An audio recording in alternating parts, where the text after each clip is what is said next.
నమస్తే, welcome to vibrant AP.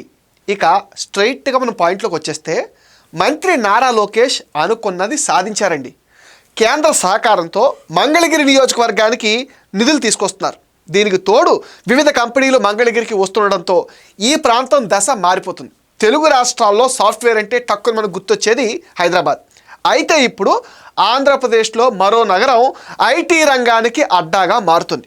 కూటమి ప్రభుత్వం అధికారంలోకి వచ్చిన తర్వాత సాగర్ నగరం ఐటీకి కేర్ ఆఫ్గా మారిపోతుంది. దీంతో పాటు మరో ప్రాంతం పైన దిగ్గజ సంస్థలు కనుపడింది. మంత్రి నారా లోకేష్ ప్రాతినిధ్యం వహిస్తున్న మంగళగిరి పరిసరాల్లో ఐటీ కంపెనీలు వేగంగా స్థిరపడుతున్నాయి. బీపీఓ, కేపీఓ సంస్థలు, స్టార్టప్ కంపెనీలు తమ కార్యాలయాలను ఏర్పాటు చేస్తున్నాయి. ప్రభుత్వం ప్రత్యేకంగా ఐటీ స్పెషల్ ఎకనామిక్ జోన్ అభివృద్ధి చేసింది. దీంతో దేశీయ సంస్థలతో పాటు అంతర్జాతీయ కంపెనీలు కూడా ఆసక్తి అయితే చూపిస్తున్నాయి. డేటా సెంటర్లు ఏర్పాటు అవుతున్నాయి. ఇవి భారీగా ఉపాధి అవకాశాలు సృష్టించే అవకాశం ఉంది. ఐటీ రంగం పెరిగితే అనుబంధ రంగాలు కూడా అభివృద్ధి చెందుతాయి. డేటా సెంటర్లు, సాఫ్ట్వేర్ కంపెనీలు, టెక్నాలజీ సంస్థలు ఏర్పడటం వల్ల యువతకు పెద్ద ఎత్తున ఉద్యోగ అవకాశాలు లభించే ఛాన్సెస్ కూడా ఉంటాయి. ఐటీ రంగం విదేశీ పెట్టుబడులు ఆకర్షిస్తుంది. పెట్టుబడులు పెరిగితేనే ఉపాధి అవకాశాలు కూడా పెరుగుతాయి.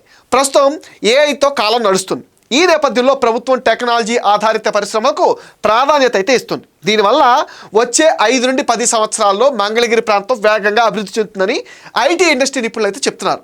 మంగళగిరి అటు గుంటూరుకు ఇటు విజయవాడకు దగ్గరగా ఉండడంతో ఉద్యోగుల కోసం అపార్ట్మెంట్లు, గేటెడ్ కమ్యూనిటీలు, వాణిజ్య భవనాలు అవసరమవుతాయి. దీంతో మంగళగిరిలో రియల్ ఎస్టేట్ వ్యాపారం కూడా అభివృద్ధి కనిపిస్తోంది. రాబోయే కాలంలో ఇక్కడ గృహ నిర్మాణం ప్రాజెక్టులు, కమర్షియల్ కాంప్లెక్స్లు పెరిగే అవకాశం ఉందని రియల్ ఎస్టేట్ నిపుణులు అంచనా వేస్తున్నారు.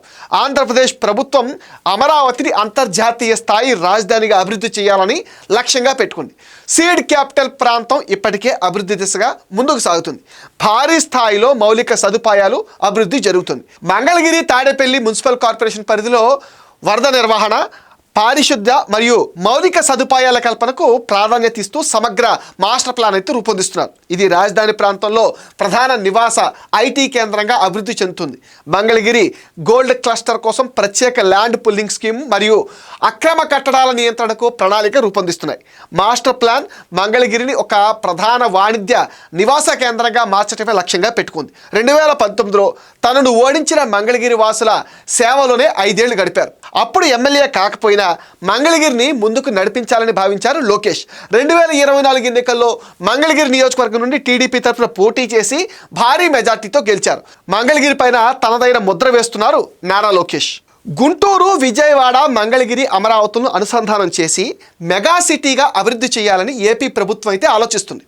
ఈ 4 నగరాలు కలిపి మెగాసిటీ ఏర్పాటు చేస్తే గుంటూరు వచ్చేసి ఎడ్యుకేషనల్ హబ్గా, విజయవాడ బిజినెస్ క్యాపిటల్గా, అమరావతి లాజిస్టిక్ హబ్గా అభివృద్ధి చెందనున్నాయి. మెగాసిటీ ఏర్పాటైతే ఈ ప్రాంతంలో భూముల ధరలకు రెక్కలు రానున్నాయి. ఇప్పటికే గుంటూరు, విజయవాడ మధ్య భూములకు భారీగా డిమాండ్ ఉంది. ఈ ప్రాంతంలో భూముల రేట్లు చొక్కలు అంటున్నాయి. వీటికి మంగళగిరి, అమరావతిని కూడా అనుసంధానిస్తే రియల్ ఎస్టేట్ రంగం మరింతగా దూసుకుపోతుందని ఆంధ్రప్రదేశ్ ప్రభుత్వం అయితే ఆలోచిస్తుంది. మంగళగిరిలో ఇప్పటికే ఏపీఐఐసికి చెందిన 22 ఎకరాల్లో ఐటీ పార్కును నెలకొల్పి పై డేటా, పై కేర్, వి సాఫ్ట్ వంటి దిగ్గజ సంస్థలు రూపుదిద్దుకున్నాయి. మంగళగిరి బైపాస్ వెంబడి NRT tech park, Autonagar IT పార్కులలో 16 ఐటీ కంపెనీలు ప్రారంభమైపోయాయి. మంగళగిరిలో మరో 200 ఎకరాల విస్తీర్ణంలో పెద్ద ఎత్తున ఐటీ రంగాన్ని విస్తరించాలని మంత్రి లోకేష్ అధికారులకు దిశానిర్దేశం చేశారు. ఐటీ శాఖ నేరుగా కంపెనీలు తీసుకొస్తుండడంతో, రెండవది ఏపీ ఎన్ఆర్టీ చొరవతో ఐటీ సంస్థలు రావడంతో ఏపీ ఎన్ఆర్టీ ఆధ్వర్యంలో రాష్ట్రంలో ఏర్పాటు చేసిన 4 ఐటీ టవర్స్ ఇప్పటికే కంపెనీలతో నిండిపోయాయి. విజయవాడ ఆటోనగర్లో ఇండ్వెల్ టవర్స్, మహానాడు రోడ్లోని కే బిజినెస్ స్పేసెస్, గన్నవరం సమీపంలోని మేధా టవర్స్, అదేవిధంగా మంగళగిరి ఐటీ పార్కులో మేధా టవర్స్, ఈ 4 కంపెనీలతో కలకలాడుతున్నాయి. ఇప్పుడు 60,000 చదరపు అడుగులతో ఏపీ ఎన్ఆర్టీ టెక్ పార్క్ కూడా సాఫ్ట్వేర్ కంపెనీలతో నిండుతుంది. కొత్తగా వచ్చే సంస్థల కోసం గన్నవరంతో పాటు విజయవాడ, గుంటూరు మధ్య ఉన్న పలు భారీ భవనాలను కూడా ఐటీ శాఖ, ఏపీ ఎన్ఆర్టీ అద్దెకు తీసుకుంటున్నాయి. సగం అద్దె ఐటీ శాఖ భరిస్తుండగా సగం అద్దెను మాత్రం సాఫ్ట్వేర్ కంపెనీలు చెల్లించేలా ప్రోత్సాహం ఇస్తున్నారు. మంగళగిరికి ఐటీ నాన్ ఐటీ కంపెనీలు వచ్చేందుకు ఆసక్తి చూపిస్తున్నాయని, వచ్చే వివిధ కంపెనీలకు అవసరమైన మౌలిక వసతుల కల్పనపైన అధికారులు దృష్టి సారించాలని లోకేష్ అధికారులను ఆదేశించారు. అమరావతితో పాటు రాష్ట్ర వ్యాప్తంగా పెట్టుబడులను ఆకర్షించేందుకు ప్రభుత్వం చర్యలు వేగవంతం చేసింది. హైదరాబాద్లోని గచ్చిబౌలి, అలాగే బెంగళూరు, పూణే వంటి నగరాల్లో ఐటీ కంపెనీల వల్ల వేగంగా ఎదిగిపోయాయి. అదేవిధంగా మంగళగిరి కూడా ఐటీ రంగం ఆధారంగా అభివృద్ధి చెందే అవకాశాలు అయితే చాలా స్పష్టంగా కనిపిస్తున్నాయి. ప్రభుత్వం ప్రణాళికబద్ధంగా ముందుకెళితే మంగళగిరి అమరావతిలో కీలక ఐటీ కేంద్రంగా మారే అవకాశం అయితే ఉంది. మంగళగిరి ప్రాంతంలో జరుగుతున్న అభివృద్ధి చూస్తే భవిష్యత్తులో ఇది మరో సైబర్ సిటీగా మారే అవకాశాలు అయితే చాలా క్లియర్గా కనిపిస్తున్నాయి. ఐటీ కంపెనీలు, డేటా సెంటర్లు, స్టార్టప్లు, మౌలిక సదుపాయాల అభివృద్ధి అన్నీ కలిపి ఈ ప్రాంతాన్ని వేగంగా మార్చుతున్నాయన్న అభిప్రాయాలు కూడా ఇప్పుడు అన్ని చోట్ల నుంచి వ్యక్తం అవుతున్నాయి. ఇది ఏపీ వైబ్రెంట్ న్యూస్ అప్డేట్. ఈ వీడియో పైన మీ విలువైన ఒపీనియన్ని కామెంట్ సెక్షన్లో మెన్షన్ చేయండి. మీరిచ్చే కామెంట్స్తోనే మరిన్ని ఇంట్రెస్టింగ్ వీడియోస్ మీకు అందిస్తాం. Please support our channel and please subscribe.